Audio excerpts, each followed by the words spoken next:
Bem-vindos a mais um episódio do Don't Panic, It's Organic. Eu sou o Felipe Bazon e hoje a gente vai falar mais uma vez para tutorial de experts com SEO.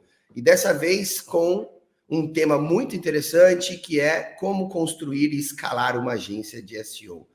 E para falar sobre isso eu trouxe um grande amigo meu, um dos profissionais mais renomados do mercado nessa frente e também um grande profissional da área, Chris Simmance. Chris, thank you very much for having us here, man.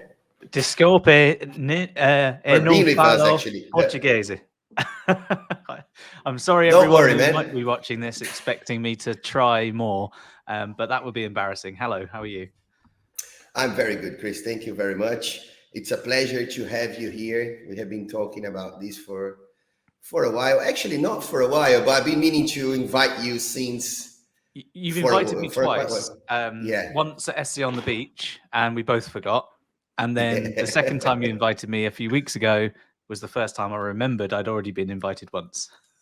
There you are. So third time luck, yeah? There you go. Chris, for those that don't know you, please introduce yourself, talk about your career, your projects, so people get to know you better. So I'm the founder of the OMG Center. We work with service businesses to help them to grow, with a focus on getting you more money, more free time, less stress, and hopefully a little bit more quickly than making all of the mistakes yourself. We do that through a strategic process of discovery, architecting, delivery, and then adoption and traction. I actually built 2 digital agencies in the last 10 years. Before that, as we were just talking before we went live, I used to be a snowboard guide, which was a lot more fun than SEO now. But SEO back then, 10 years or so ago, there were a lot more games you could play. Built 2 agencies, learned a lot of very hard lessons, and then realized that the key to winning agency is to just treat them like a business. And I don't mean that in a flippant way. Vast majority of the time, the problems in agency and the speed at which you can grow are directly connected to treating them from a business point of view. Nice, Chris. Thank you for the introduction. Let's talk about the OMG Center. You're the kind of guy that I really connect to it for various reasons. We love Guinness. True. Very true. We love a nice event by the beach, which we're going to talk later about it. Sure. So people understand. Oh, by the way, I had Sico the other day here. So there's a video coming out from where he was. He's a really good guy. Yeah, he is. So what caught my attention after you guys launched the OMG Center is the uniqueness of the project. Could you guide us through, why OMG, so people that don't know what that stands for, and all the uniqueness that you guys bring to it? How do you operate on that front? Because I believe that's what the SEO community or the segment needs, this uniqueness, because everybody's kind of like, we follow Google guidelines, we don't buy links, it's always that same standards and everything. If you don't know, just say it depends. But I believe there are, and at Hedgehog, we believe that there are other ways of doing things, bringing that uniqueness to the board, and that's how I see OMG. Please. Yeah, so I think just like SEO, there's fundamentals in business that apply regardless of what industry you're in. But when it comes to running a digital agency, it's almost like you to build a business of an agency for SEO agency in particular. There's like a recipe to follow. You can add a little more of one thing and a little less of another thing. But if you do the methodology wrong, or you add the wrong ingredients entirely, then the thing that you've cooked at the end tastes terrible or isn't edible. So when you're running an agency, there's an awful lot of trapdoors to fall in. And I'm sorry if you're listening to this and you dislike what I'm about to say, you might need help. Ego is a big problem in digital agency land. And I'm afraid to say that vast majority of the problems that agencies have when it comes to growth are related to that. If you're building a digital agency and you fall into the trap of we're great because we've got 20 staff, or we're great because we've got 50,000 clients or something like that. You might be missing because you're looking down a single tunnel. You're just focusing on delivering SEO, delivering SEO, delivering SEO. You're losing clients, you're churning clients, your acquisition of clients is slower or more expensive, things like that. So the way that we work at OMG is we work out where, like, you, the leader, wants to be in, say, 3 to 5 years into the future personally. Once we've done that, we can then map that back, usually a number, usually connected to money, but that's just because if you want a massive house costs money. So it's a nice, easy way to tie the things together. We work out where you want to be personally and map that to a professional perspective. And then that professional perspective is then mapped to the business. So the business requires you, the leader, to be this professional version of yourself in 3 to 5 years' time, which allows you personally to have this in 3 to 5 years' time.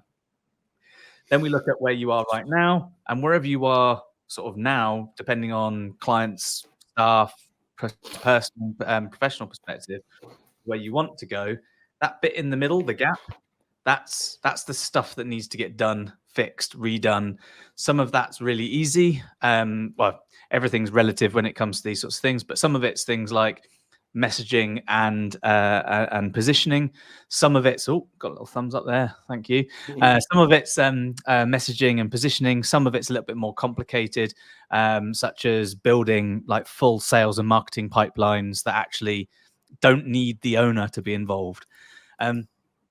Once we know like where we've got to go, we can then map that plan of what things need to get done and when, which is like that kind of architecting and the delivery / deployment of the plan. The vast majority of other businesses that help agencies to grow literally follow chapter by chapter of someone else's book, which, if you notice that you've been working with someone for over a year running an agency growth program, and you get 1 month where you feel like you're doing loads of stuff and another month where you're not doing very much stuff, that's because that chapter might be shorter. You're just doing less because there's less to do. We don't focus on some of the stuff you don't need because you don't need it. And I think that's quite important, because you do an SEO audit for someone's website and you realize they don't need any changes to their title tags because they tick the right boxes. You don't do it then. You don't sell it to them. You sell them the other things that they need. And I think that's one of the key differences with how OMG works versus other business growth consultancies. Right. So that is very interesting. And you touched the point that I noticed a lot across the world, let's say, from most of the agency owners, especially talking about SEO, that I know, ego seems to be something that holds you back. And I speak for myself. I'm saying that I know that. We know people in Spain, we know people in the UK, US, where we exchange a lot with other agency owners. I'm not saying that everybody has an inflated ego, but I think the ego is something that stands either in the way of saying I'm so good and I'm not going to listen to what anybody says.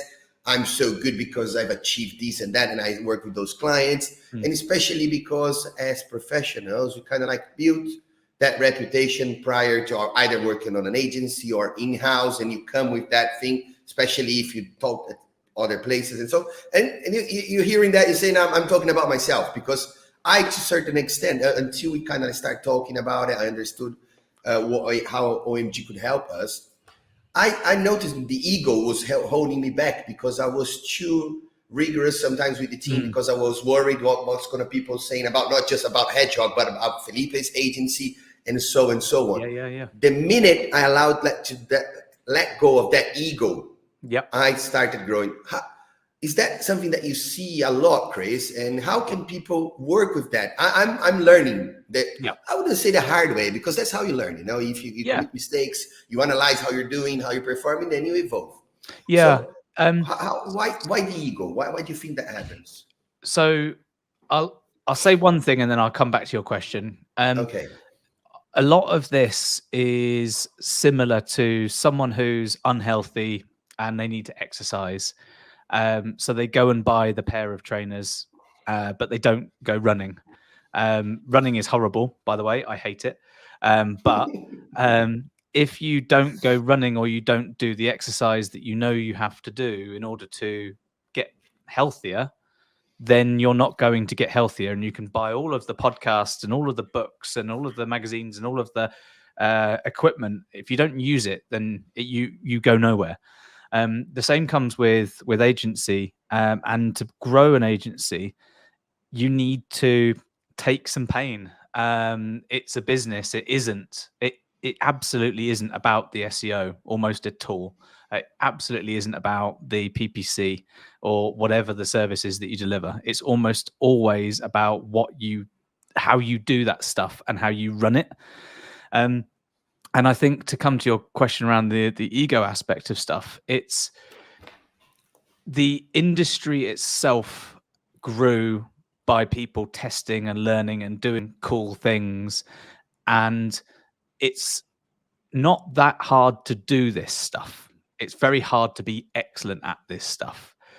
And if your window of visibility on the other people in the industry is Twitter or LinkedIn or conferences, well, of course, you're going to see people talking about good things and how great things are. So that slowly builds into this kind of culture of we're great, we're brilliant, we're experts, etc.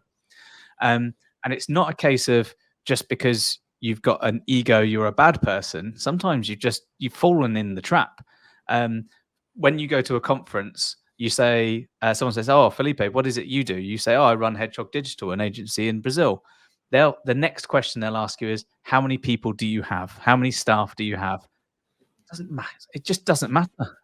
Who cares, right? Well, the amount of agencies that I've been working with in the last 2 years, I should say, that have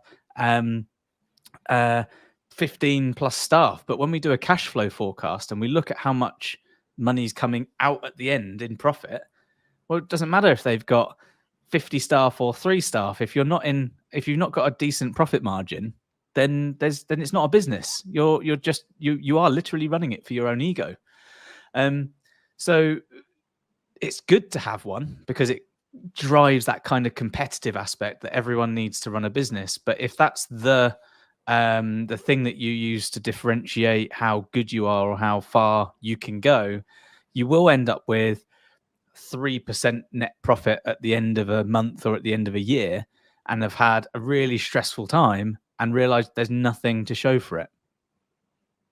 That's horrible. And I know, definitely. You touched on a point of like the profitability and so on.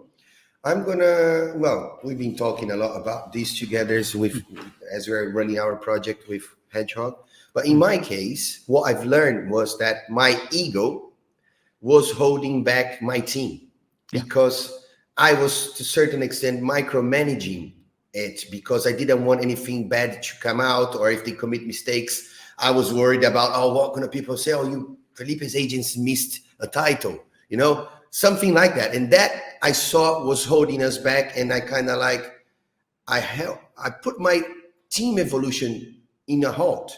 It came to a halt because I was supervising everything. And while I was doing that, I was forgetting about new businesses, looking at the profitability, running the business, as you were saying. So do you see that a lot, Chris? Yeah. We get in our own way. Exactly. A certain point in almost any business, the owner or founder becomes the problem or the bottleneck. You see it a lot in like startup culture with funded startups. After the first round of funding, usually the founder or the co-founders take leadership steps away. And it's not because they don't like their business anymore. It's because in order to get the money, people know that those people, they're great at the idea. It's their idea. They've created a really cool product or service, but they're the ones that will be in the way in the long term. And in digital agencies, we start them because we're good at the service. And because we're good at the service, we think we're slightly better maybe than the people that we worked with before, which is why we started. So we then prove it because we win a bunch of clients and we're excellent. We've won a bunch of clients. We feel really good.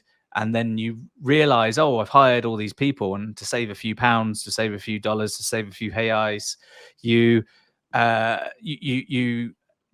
bring in cheaper, maybe less qualified people, because you think, oh, I'll train them, and I'll train them so that they can do it exactly how I do it, which means that it's perfect because I know it best.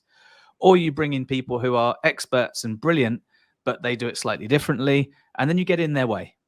The people that are needing training, you train them to such a sort of micro level that they only do what you tell them to do, which means you need to check it all the time. They don't think as much. Not saying that they're not intelligent, but if I tell you, take 10 steps, turn left, take 10 steps, turn right, etc., and you only do that, you're not going to think about other opportunities or other possibilities. So then you have to be there as the leader in order to keep that business going, because the team don't want to or can't think for themselves. Similarly, if you've got a great team that you've spent a lot of money on to bring into your business, and you want things done exactly your way, with no deviation, then either those people continually leave, or you continually have to micromanage them to get the work that you want the way you want it. Now, as a service delivery business, there needs to be consistency in the delivery of the service. You can't have one technical SEO person delivering a totally different looking audit to another technical SEO person. So you set the standard of what good looks like. You set the standard of these are the tools we use, but you give people the opportunity to get to the end in their own way. And as long as the end result looks like what they what you expect, let them do it. But the vast majority of the time, because we've set something up and we're experts, and we set it up because the last agency we worked at wasn't as good as us, or we were freelance and we were freelancing for an agency and they weren't as good as us. We're brilliant. So because we're brilliant, it must be the right way to do it. So everyone has to do it our way. Then you get focused too much on delivery and not on retention, not on acquisition, not on the financial aspects, not on the proper cultural aspects. You miss the business aspects when you focus on it too much that way. So is that something you guys could help any agents with? Because from what I understood, obviously you need to have good process, operational process, well established. Is that something OMG helps an agency establish based on what they're doing, and obviously the process that already are in place, and you help that? How do you guys can help with that, fighting that ego, the inflated ego of agencies?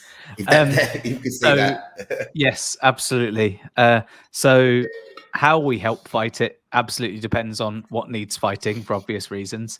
But typically, the way that we go about helping people is by talking.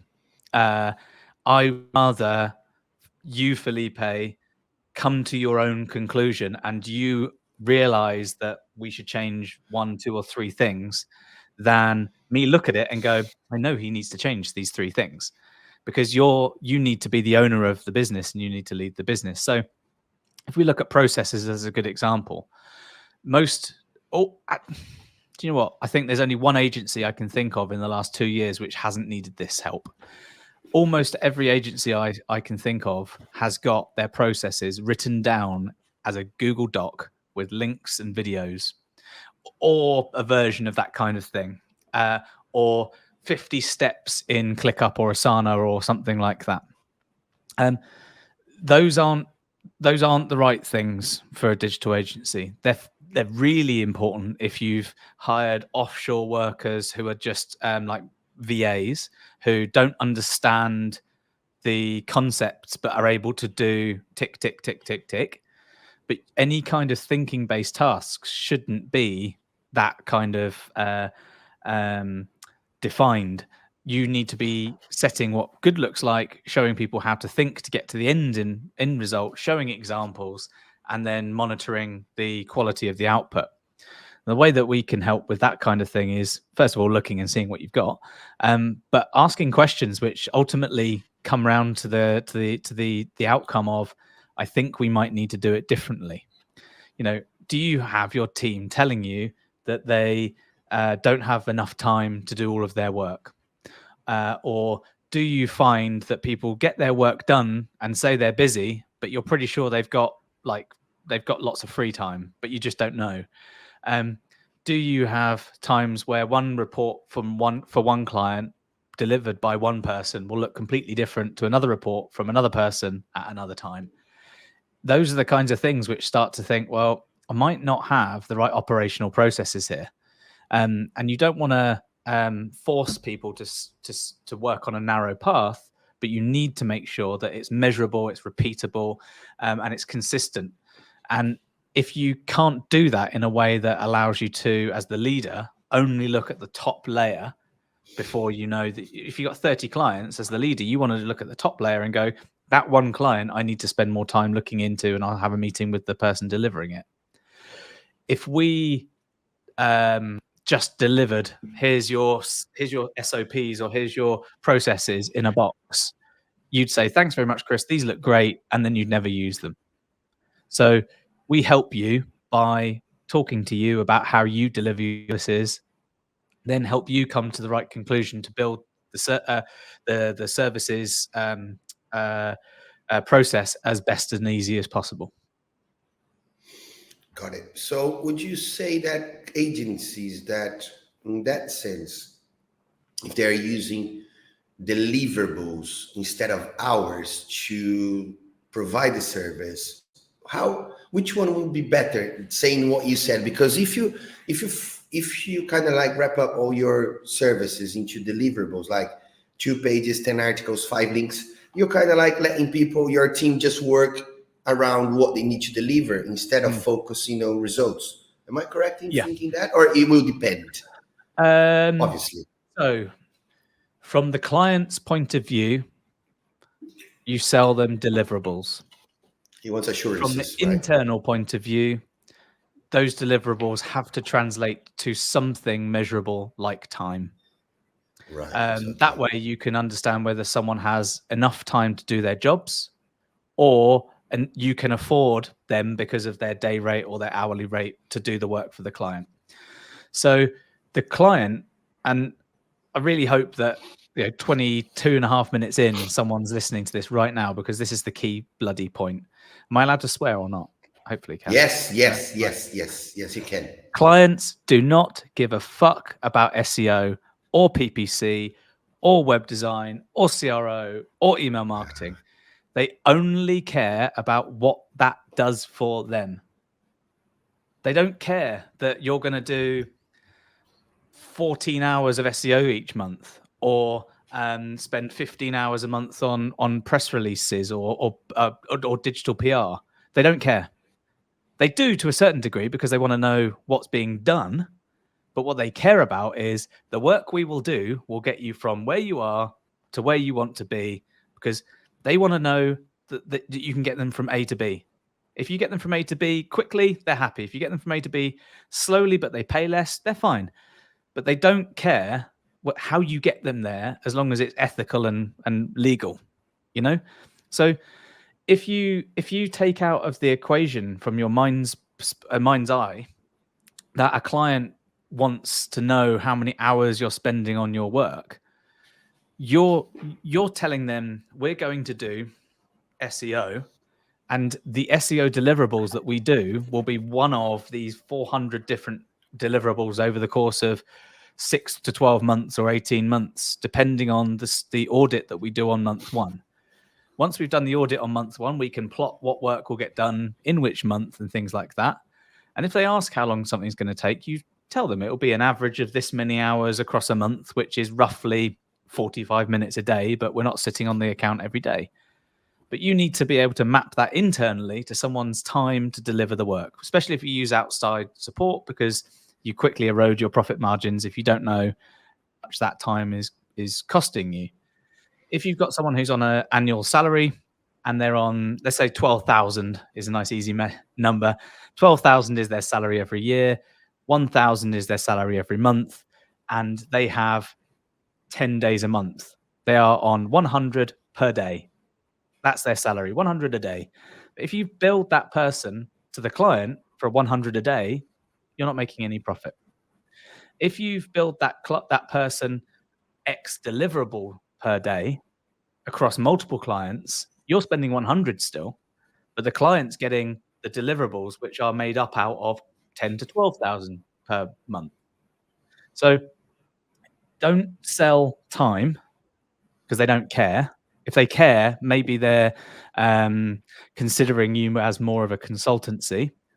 Sell deliverables and the result of the deliverables, and then you can forget from your process point of view reporting time.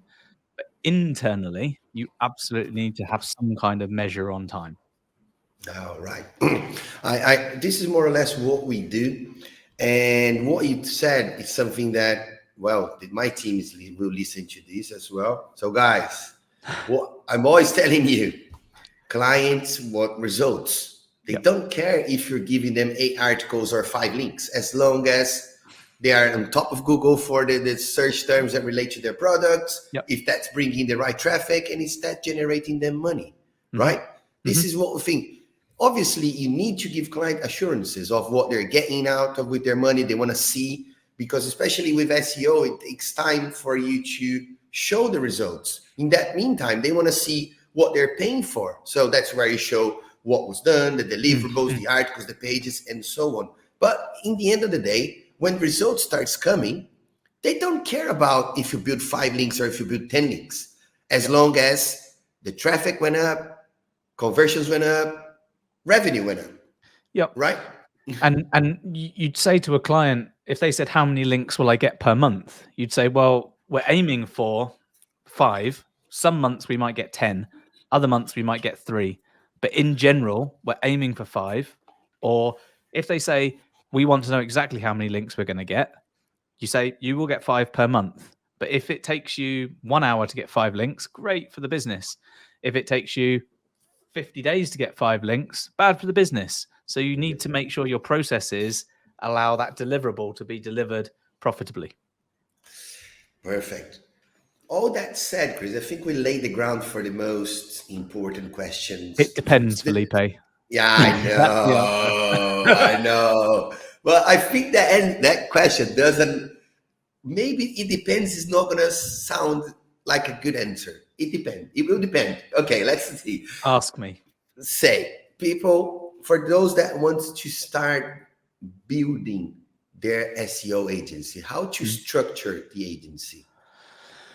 So from ground up. So on day one, you are the bottom and the top of the agency because you are on your own. The first person to replace in the agency is the version of you that delivers the work.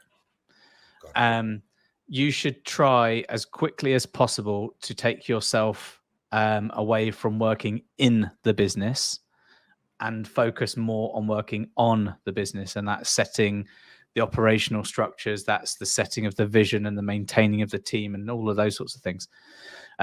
So if you look at, let's say a few months in, you've got a few clients, the first hire that you should make is you, another you. Someone who is good at what they do, that you can trust. And yes, they will cost money. They will cost a lot more than 3 or 4 juniors. Now, you get another 6 months into the future, and that version of you that you've hired will need 3 or 4 juniors, which is fine because that person needs those people to help deliver all of the work. But the person that you've hired to replace yourself on delivering the work to the clients, in that time, they've been able to build great standard operating procedures and processes. You've been able to govern that work. You've been able to do proper marketing, proper sales, proper vision building for the business. You've been able to financially model when you can hire the next juniors and so on and so forth. But if you focus on, and this is a trap that quite a lot of agencies fall into, is the first few hires that you make are relatively young, relatively junior. And I'm not saying that they're bad people. So if you are a young and junior and you've just started in an agency, your owner or your founder has not done the wrong thing.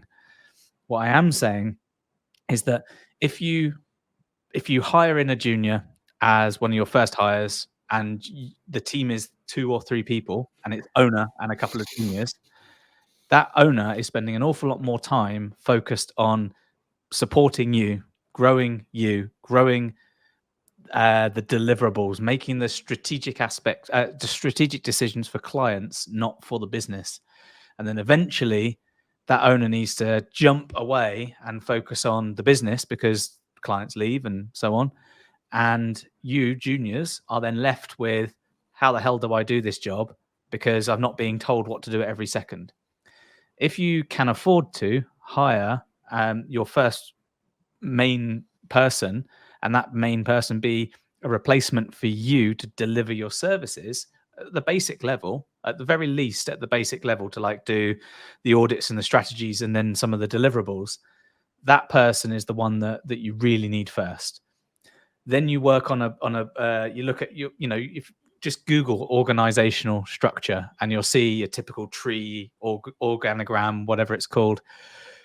Look at that and you'll see there needs to be a person in the finance seat, a person in in an operations seat, a person in a account management seat. All of those seats will have your name on them first because you are all of those people. You then strategically work out when you can afford to replace your name on those seats with someone else until the only seat that you can fill is at the top of the tree. At which point you replace yourself there too. Right. You step away and let the business run properly, and you govern the business running. But you hire a new CEO to run the business. It makes it a hell of a lot more sellable. Right. So on that front, Chris, you use you guys in the UK use, or in whatever, in the US, and you use a term that is what I like, is non-billable hours. All these seats that you said on the organizational structure, finance, legal, blah, blah, blah, that I'm going as the owner, going to be sitting on all those seats.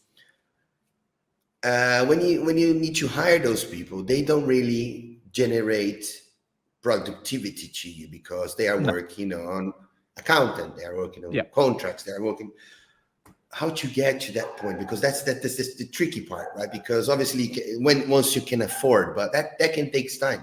Is there anything that we can do to say, instead of hiring someone to do the finance, I have a software, I have something that will help ease time, or legal, or in those billable, non-billable seats, let's call them, if that's correct. Is there anything that we can do in the beginning to ease our path towards hiring those people? Because I don't think if you grow, you cannot afford to not have those departments or those seats. But is there a way to get there? Agreed. Yeah. So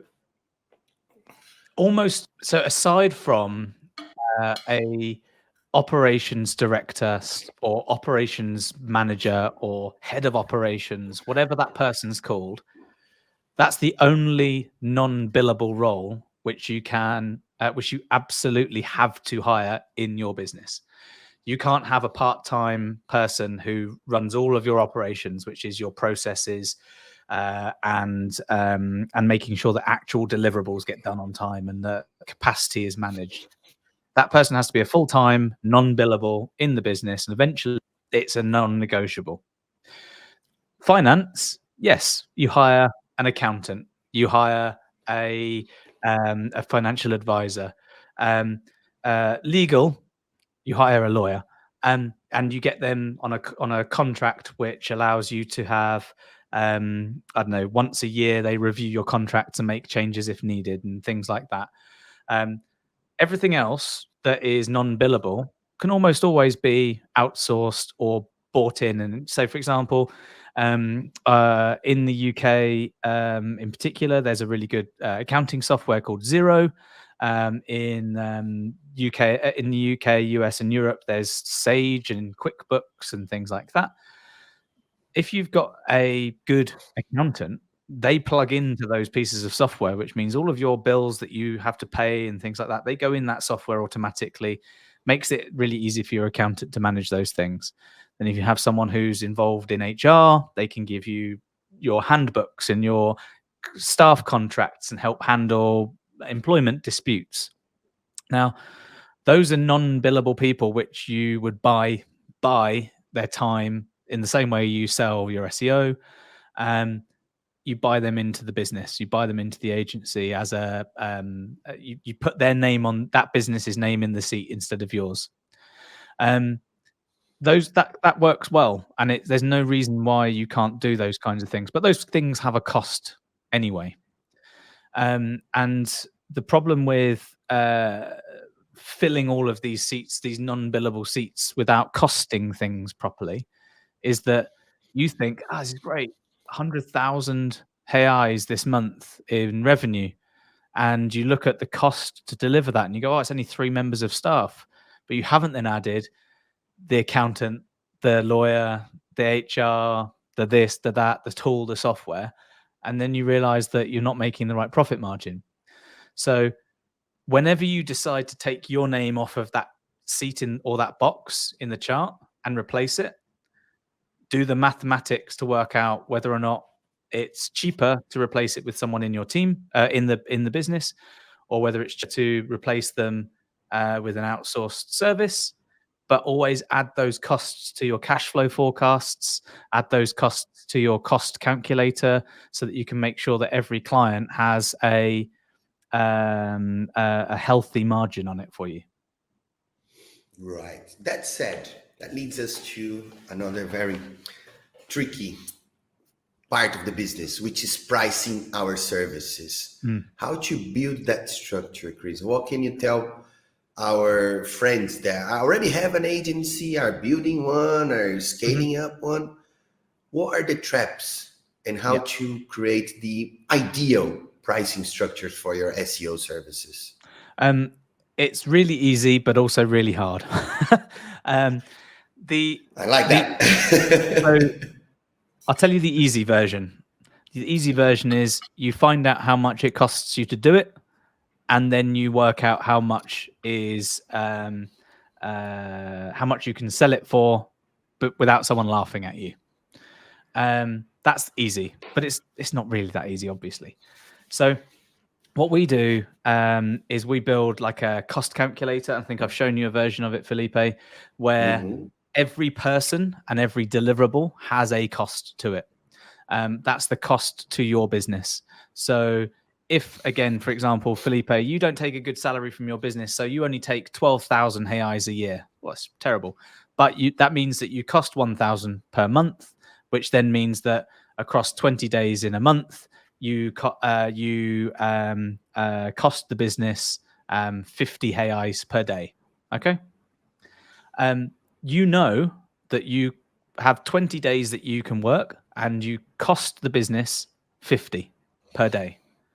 You need to then calculate how much you can charge how much you need to charge in order to generate at the very least a 75% gross margin. So add 75% to that. Okay. The reason for that is that it's an average number, but it's a good benchmark to start with. So if someone's costing you 10, you charge 17.50 or something along those lines. The cost for, if you buy links, whatever the link costs, plus 75%, etc., so on. So that your average gross margin on people or deliverables time is 75%. That then allows the business to go confidently, you're going to give to a client 50 links, 4 articles, and 10 hours of technical SEO. It will cost the business this much money. That cost is what you can then very easily say to a client, this is what it will cost you. And that cost is essentially 75% on top of what it costs you. That's your gross margin. The gross margin, though, is the revenue that you take minus the cost of that service. So that's people and that's deliverables by. That allows you to then take away later the operating expenses, which might be offices, internet, licenses, tools, etc., accountants, and so on and so forth. That then gives you your net profit. which hopefully, if you've priced everything to have at the very least a 70% gross margin, you've then helped yourself to have at the very least, usually, unless you've got ridiculously high operating expenses, about 20 to 25%, which is infinitely better than the majority of agencies on sort of between 8 and 12%.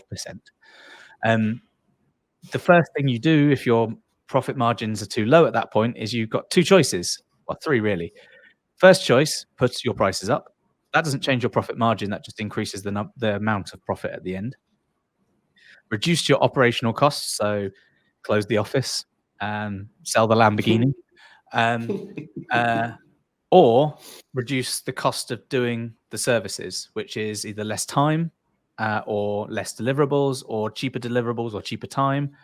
But if you aim for cost of my thing plus 75%, almost every single time you get a healthy profit margin at the end. And this is never more clear than when you do a cash flow forecast and you know how much things cost.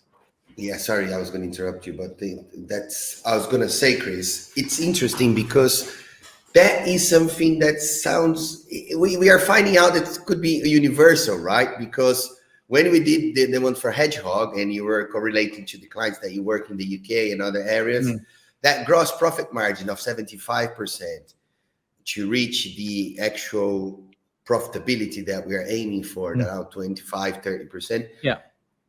That is a problem that we see across the board. People might say, oh, he works in the UK. He doesn't know how things operate here in Brazil. So that is a lot of crap. No, it's not, guys, because we did the numbers and we saw that 75% gross profit margin, it works perfectly well for Brazil. It works perfectly well for our goal. We're doing so. And the problem that we are facing, you saw that you were facing, you just mentioned, you see that happening in other agencies where they have like a net profit margin of 6 to 10% or whatever. So that is not something just to the UK I think a lot of agencies in the world are facing that problem because of the same issues that you find everywhere, right? Every business, let's just choose service businesses for now. So that's agencies, lawyers, whatever. Every business, all businesses will have revenue in, which is your sales in. It will have the cost to deliver those sales that is taken out, which gives you a gross profit. And then it has the operating costs that then gives you your net profit. The operating costs are the things that it costs the business to just exist. That's, like I say, licenses, tools, logins, etc., office space, and so on. The cost to deliver that service is where it differs across the world. So if I'm in the UK, the cost to deliver the service might be cheaper because I can outsource to South Africa or something like that, or the Philippines or whatever. The cost to deliver the service in Brazil might be higher because you have people who work in the business in Brazil on a Brazilian salary, for example. Now, I'm not saying that is high or low because I don't actually know, but I do know that if you have a higher cost to deliver your service, the chances are you'll have a low net profit at the end. And you have to decide which cost of delivering the service or the operating costs, which of those things needs to be lower. Either way, you still need to make a healthy net profit. Right. When you're doing those pricings, does the cost to acquire new clients should be factored in that as well or not? And how do you determine your client acquisition costs? So it's very hard to add that into the cost calculation for a client. The reason being is you might have 5 clients which come to you because your friends recommended you, and you might have 5 clients which you spent $10 million getting in ads or marketing. So your advertising and marketing costs, which you should strategically plan, in your cash flow forecasting at the very basic level, that is the measurable that you would then have for the business. So you'd say, we're spending 1,000 per month on advertising and marketing. And we know that for every 1,000 we put in, we have 5 leads that come out, and we sell to 40% of them, and we sell 2,000 per month, which means that for every 1,000 we spend, we get 2,000 out, for example. Not the perfect maths, I know. But the cost of acquisition for a client will change because each client comes from a different source. You might have done really well with one client, and the head of marketing moves to another business and brings you into them to pitch, which means that you generate, I don't know, a higher, a lower cost of acquisition because it's a free client. They came to you because you're good. Whereas if you do any marketing or any advertising, then naturally there's a cost to that. You can't then just divide it between all of the clients you've got, and then say that the cost of acquisition for all clients is a nominal figure. You can if you're doing forecasting and planning, but you shouldn't if you're doing anything else. What we typically do is, once we've done a cash flow forecast and we know what the cost of cost of deliverables will be for a client with the cost calculators, is we kind of build this like it. I mean, I love it because I love a spreadsheet, but it's a mathematical 3-year strategy where you start with your current average client revenue per client, the number of clients, and we know what your profitabilities are. We then put all of the lines in that come from your accounting software, so staff, this, that, the other. And we then know, for example, you generate 100 leads per month and 50 of those are qualified. 50% of those will sell, which means you get 25 clients in a month, every month on 100 leads, which would be amazing. But you know that that's the case, which means over the course of 12 months, and you lose 2 clients per month, you know that next year, and you put your prices up, next year you will have this much revenue at the end of the first year, at the end of the second year, at the end of the third year. So then you can confidently say, we want our cost of acquisition to be £130. And if that's the case, but you know that you're going to get 600 leads across the year, it doesn't matter because you know it's profitable. £130 is a profitable client if you acquire them, and it doesn't matter how many clients you get. Well, you can spend more money on your marketing and your advertising and your sales process because you know that it's going to get you a client that only cost you £130.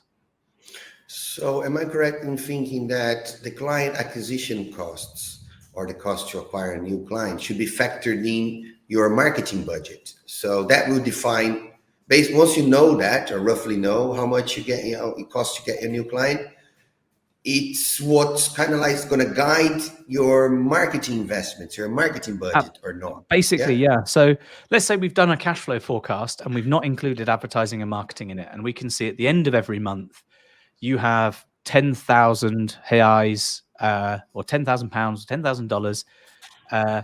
$10,000 of clear profit after you've taken salary for yourself. And you know that you want to reinvest 50% of that into advertising and marketing.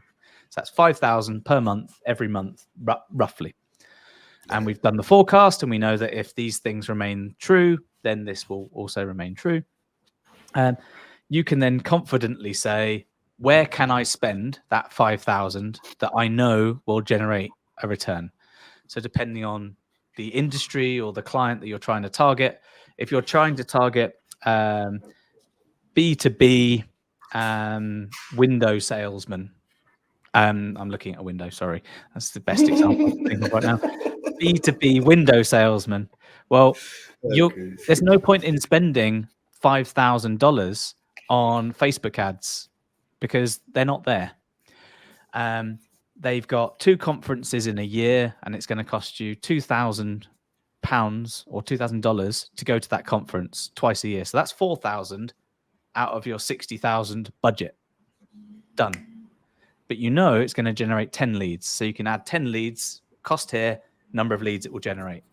And you know that every lead you get, 10% of those leads will convert into a client, roughly. So you know that it's going to cost you 4,000 in 1 year for the conferences. You're going to get 10 leads and you're going to get 2 clients. But you know a client makes you $10,000. It means that you're going to make $240,000 in 1 year from 2 sales because you spent 4,000 on 1 conference. Then you do the same with the rest of your budget, and then you can divide all of those costs, if you like, to create a cost per acquisition. And you can define which of your marketing channels then generate the best cost per acquisition and put more money in. That's perfect. Told you it's easy. Yeah, no, sounds easy. That's why everybody's doing it. Now we've got the structure, we understood the pricing, costs.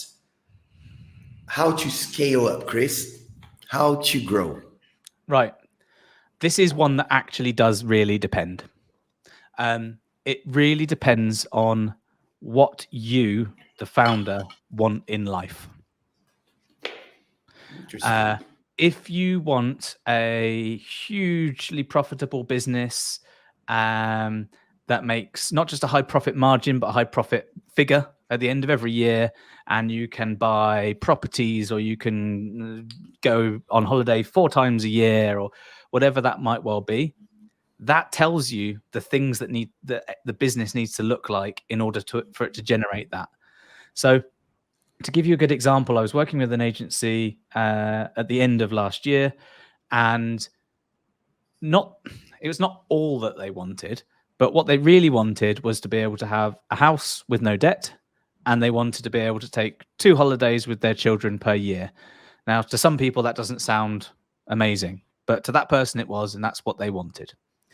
So you talk to them, it's okay, so what kind of house? And then you work out the value of the house. How many children? 3 children. So you do the maths and you work out, okay, if you need in 5 years to have a life like that, then that means your agency needs to be making this much profit for you, not for the team, after everything's been paid for. So to make 1 million in profit in 5 years, you need this many clients, or you need this many staff, or you need this profit margin. So how you scale up entirely depends on what you want at the end. So let's say, Felipe, you've decided you're going to reignite your career in street style skateboarding. In order to do that, you can't spend 4.5 days a week at that desk right there working. You need to spend 1 day a week working. So how do you scale up? Well, you need people to do your work for you. You need people to deliver the work for you. You need people to sell for you. You need people to market for you. You need people to operate for you, and so on and so on and so forth. And that tells you the money you need. And that then tells you what the gap between where you are now and where you want to be. Scaling up is the risk that we all fall into, because everyone thinks more staff, everyone thinks more clients.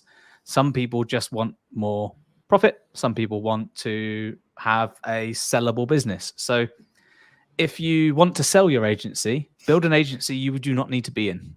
Build an agency with repeatable products, with a sales process which is proven, with a marketing process which drives your sales process, with an operations process which is scalable, regardless of how many staff you have. And then it's easy for you to literally just disappear, never come back, and take the money every month, or take the money when someone gives you a check to buy it. If you don't want to sell it, but you want to have a life out of the business, well, then you still do the same thing. You build it so that it's sellable, and that's your version of scaling up. If you want to, because I don't know, and sometimes it is good to have an ego. Sometimes you want to compete with the biggest agencies on the planet. Well, you have to apply the mechanics of essentially mathematical aspects of strategy in order to get to their market share of 30 million a year in revenue. You need this many clients on this average value, or much less clients on a much higher value, which tells you what you need to do to scale up. So sorry, I can't answer it other than it depends on what you want. Oh, I love that, Chris, because it just wraps everything up. Because the introduction that I did was was saying that because we want to do things differently. We want to be Mm, unique, and that's what you guys are bringing to the table for Hedgehog. This is the first, mm, one of the most, let's say, qualities that I noticed in you since the first time we met back in the first SEO on the beach that we were. yeah. I talk about that championship in a minute, the t-shirt competition. And I saw that this guy, you have a unique point of view to things, unique point of view to businesses. And since we started talking, became friends, I've learned a lot with you. And I think your answer just summarizes how Chris and OMG Center is. And also, well, not let Vicky out of our, she's not here, but Oh you no, guys, you make a unique Vicky keeps couple. yeah, all of the incredible stuff which I've just said is only doable because I don't have to do my own operations. Vicky keeps everything going at OMG. Yeah, she's gonna be the next one on our podcast. I think we should have her on. Yeah, Yeah. definitely. And the answer is perfect, Chris, because although we're talking about SEO, everybody was expecting it depends, Hmm. but scaling up is not just about having a checklist with loads of hacks to No. grow. It depends on where you want to get, how you want to get, and this is the how you're going to get there is how you're going to scale up. How big you want to be. I think that's the question, isn't it? Yep. Scaling up, it depends on where you want to go. So Yep. it depends. Perfect. Yep. Which is the hard thing, other than actually doing it. The really hard thing is you need to know what you want, and that's really hard.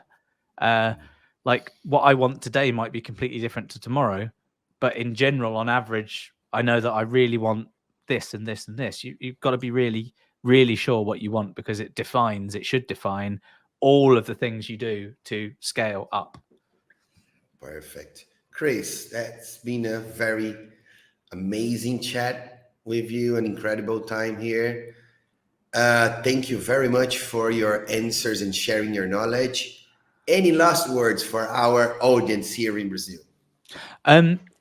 So we talked a little bit about ego. We talked a little bit about kind of getting in your own way. One thing, I've shared the link in the chat here for you, Felipe. I don't know if you can share it on the screen there. One thing which I've noticed that I spent a long time building these, so hopefully people like them. So if you go to omg.center/think, you're going to see 52 different cognitive biases, logical fallacies, mistakes, and psychologies which impact the growth of your business. And you'll recognize some of those things that you do, and you'll know what the name of the thing is. But you'll also recognize some of the things you see other people do. But we've put these together because after nearly 3 years of helping to grow agencies, almost all 52 of these, it's like bingo. I've been checking them off. You can see that there's it's built in us to have these biases because we see other people doing it and things like that. So if you go to omg.center/think, see all of them there, nice and laid out easily. Yes, I can't share the actual link here on the chat, but it Okay. will be on the description of our video, and our people definitely will be able to reach this link and learn a bit more from OMG and from the incredible work that you guys are doing. And if anyone wants to join the community, get involved, it's omg.center/join, and you can join the community. It's free. Ask us anything. If we can help, we'll help. If it costs time to help you, be sure to expect an invoice. Right. So I'll definitely add that to the description. That's going to generate an article on our blog. We're going to share on our newsletter as well. We're reaching up 5,000 mailings, emails on our list. So yeah, it's coming along quite well. That's awesome. All the events and everything that we're doing, it pays off, Yeah. So, and we're getting the odd sign through the blog. Awesome. So, Chris, once again, thank you very much for your time. You. I know you're a busy guy. Thanks for listening, your everyone. time all shadowed up. So, yeah, and until next time or until our next meeting. And Next time, maybe we'll do one just to talk about SEO on the beach. If you're up Yeah, for if you it. need it, I mean, I'm great at building agencies, but also if anyone needs any t-shirt designing skills that win competitions, Yes. this guy. We did it. By the way, guys, just to wrap up, there is a competition on SEO on the beach. You probably saw the video from Seco, which is the owner that I interviewed last week. That's coming up this week on the channel and on the YouTube.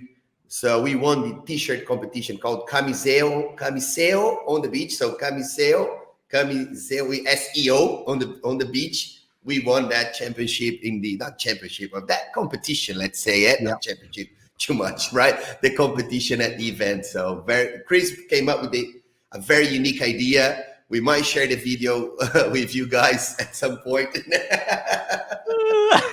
our beer bellies. Yes, exactly that. Yeah, that was a lot of fun. Thanks for having me on. Pleasure, mate. Pleasure.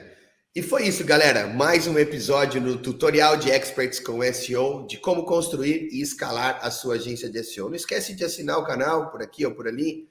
Os dados do Chris, do OMG, tudo vão estar na descrição do vídeo aqui embaixo também, para você se conectar com ele.